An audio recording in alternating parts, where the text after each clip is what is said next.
Bismillahirrahmanirrahim. Assalamualaikum warahmatullahi wabarakatuh. Alhamdulillah. Syukur kepada Allah Subhanahu wa taala, hari ini kita kembali mengkaji dan mengaji ilmunya Allah Subhanahu wa taala, menggugah hati, membuka rasa, dan mudah-mudahan kita menjadi manusia yang sempurna di hadapan Allah Subhanahu wa taala. Amin ya rabbal alamin. Sahabat, dalam perusahaan itu terdiri dari berbagai macam insan, manusia yang berkumpul bersama melakukan satu kegiatan.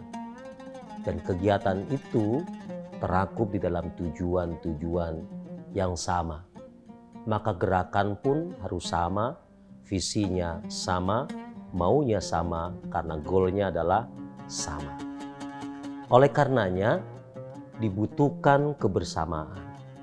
Inilah yang kita sebut dengan toleransi sosial. Kenapa disebut dengan toleransi sosial? Karena kita dalam perusahaan hidup bersama, maka perlu ada toleransi. Apa itu toleransi sosial? Toleransi sosial adalah upaya bersama, kesepakatan bersama untuk saling menolong, membantu sesama yang lainnya. Itulah yang disebut dengan toleransi. Maka garis agama jelas, sahabat. Apa itu? Kata Rasul, tidak akan dianggap beriman dan tidak akan dianggap orang-orang yang beriman di hadapan Allah Subhanahu wa taala sampai dalam hatimu menumbuhkan rasa kasih sayang, toleransi, menolong di antara yang lainnya.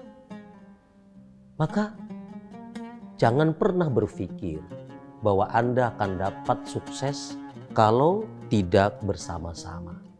Apalagi kita hari ini sudah berkomitmen dalam rumah besar yang bernama Si Cepat Express.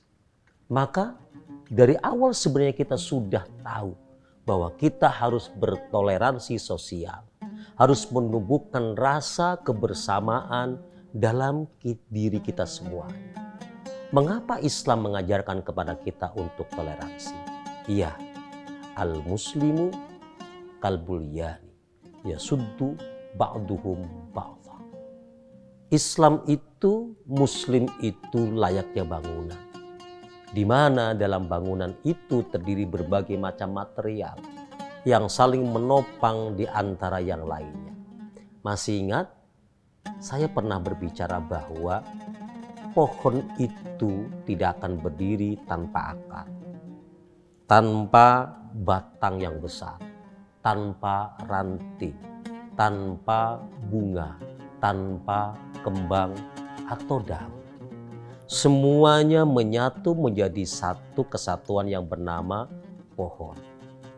Akar tidak boleh iri kepada bunga yang harum semerbak kemudian terkenal di mana-mana. Dan kembang tidak boleh meremehkan akar yang tidak pernah muncul di atas. Kenapa? Karena pohon tidak akan tumbuh besar kalau tanpa akar yang menghisap makanan dari tanah. Dan ternyata bunga yang ranum dan wangi itu juga tetap punya resiko. Dia akan dipetik oleh orang lain dan dia akan jatuh ke bumi pada saatnya kemudian mati. Artinya satu sama lain punya kegunaan. Oleh karenanya, monggo bersama-sama bertoleransi.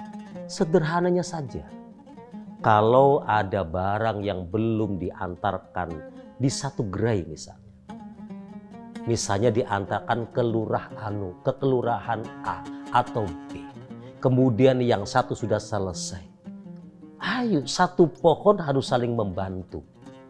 Mari saya antarkan, saya bantu untuk diantarkan kepada kelurahan yang lainnya. Bukanlah satu kesatuan.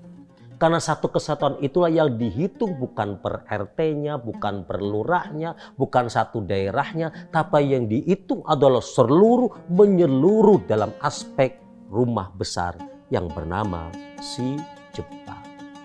Membantulah, karena di sana ada ibadah.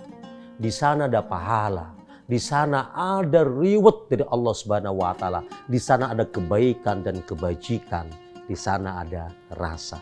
Orang yang rajin menolong orang lain pasti dia akan ditolong oleh orang lain dan oleh Allah Subhanahu wa taala. Walafu minkum. Assalamualaikum warahmatullahi wabarakatuh.